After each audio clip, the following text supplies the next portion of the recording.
आप लोग मोहित जी की बात सुने हैं। एक नौजवान जब उस रास्ते से गुजरता है तो कहीं न कहीं उसके मन में तकलीफ होती है। पवन जी आए किस लिए हैं? पवन जी आप ही के लिए आए हैं। और ये यकीन मानिएगा कि 4 तारीख को रिजल्ट आएगा चुनाव का, 1 तारीख को मतदान होगा। और हम हर मंच से इस बात को कह रहे हैं, अगर ईमानदारी से और आप लोगों ने परिवर्तन का जो नारा दिया है, अगर मैं 1 तारीख को अगर वोट देकर के पवन जी को 4 तारीख को दिल्ली के सदन में भेजा, तो मैं सार्वजनिक मंच से कहता हूं, हमेशा के लिए इस काराकाट के लिए पवन जी का आधार कार्ड का और पैन कार्ड का एड्रेस बदल जाएगा, काराकाट के निवासी हो जाएंगे। ये वादा है।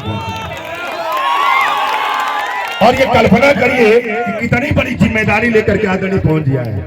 हमारा वोट बहुत महत्वपूर्ण है। काराकाट के लोगों को ये तय करना है और काराकाट से परिवर्तन होने जा रहा है। बहुत बड़ा परिवर्तन है। पूरी दुनिया की नजर, पूरी मीडिया की नजर आज काराकाट पे टिकी हुई है, क्योंकि काराकाट में एक नौजवान आया है और नौजवानों की फौज उसके साथ खड़ी और परिवर्तन का नारा लगा रही है। और एक सबसे महत्वपूर्ण बात, एक मां ने अपने जिगर के टुकड़े को भेज दिया है काराकाट में, आप ही लोगों के लिए। आज तरह तरह के आरोप, तरह तरह की बातें पवन जी के ऊपर लोग लगा रहे हैं, लेकिन 32 साल से दुनिया की ग्लोबल हिस्ट्री में आप सर्च मारिएगा गूगल पे, तो पिछले 32 साल 33 साल से गायकी के सिरमौर बने पवन जी आज टॉप 3 जो दुनिया के सबसे बड़े गायक उसमें शुमार होता है आपके भाई और बेटे का। और सबसे बड़ी ताकत उसके हमारे ये नौजवान साथी है। मैं 2-3 दिन से एक बात सुन रहा था, मीडिया में चल रहा था, इन नौजवान साथियों को बोल रहे हैं इनके पास ना आधार कार्ड है ना वोटर लिस्ट में नाम है। जरा हाथ उठा करके बोलिए तो इसमें किसका किसका नाम है जो हमारे नौजवान साथी हैं। अब ये देखना पड़ेगा कि ये जो लोग देख रहे हैं, जिन लोगों ने इन नौजवानों को बोला है कि ये लफुआ है, सारे लफुआ पवन सिंह के साथ घूम रहे हैं।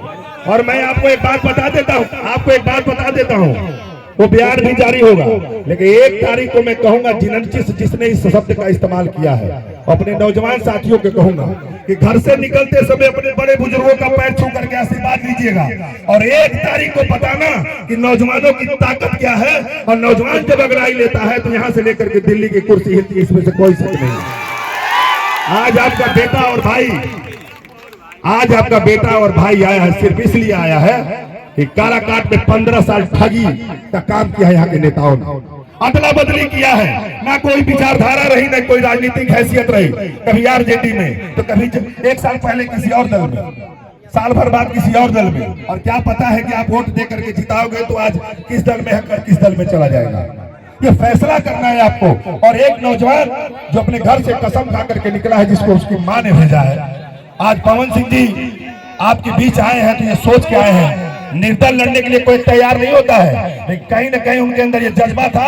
और अपने भोजपुरी भाषा के लोगों पे, अपने माताओं बहनों के ऊपर, अपने नौजवान साथियों के ऊपर भरोसा था कि नहीं, मैं किसी दल से नहीं लड़ूंगा, निर्दल लड़ूंगा। और मुझे पूरा विश्वास है कि जो 32 साल मुझे इस दुनिया के सबसे टॉप लेवल पे पहुंचाया है, इन्हीं नौजवान हमारी माताओं बहनों बड़े बुजुर्गों ने यहाँ से जुदा करके दिल्ली के सदन में भेजने का काम करेगा। और सोचिए जरा, काराकाट यहाँ बारूद चौराहे पे मौजूद लोगों, जरा इतिहास के पन्ने को खंगालिएगा और सोचिए जब 4 तारीख को गिनती होगी और जब आपका सांसद जाएगा सदन में शपथ ग्रहण लेने, और जैसे ही एंट्री मारेगा तो 542 सांसद जो बैठे होंगे वो सारे लोगों का चेहरा मुड़ करके देखेगा कि कौन नौजवान है जो सदन में निर्दल प्रत्याशी जीत करके आपके हमारे बीच आया है।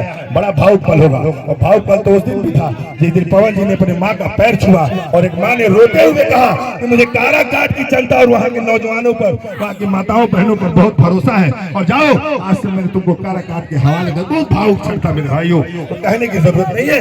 कसम खाइए, दोनों हाथ ऊपर उठा करके आदरणीय पवन जी के लिए परिवर्तन का नारा लगाइए। मैं कहता हूँ कि इतिहास बदलेगा इस बार काराकाट से।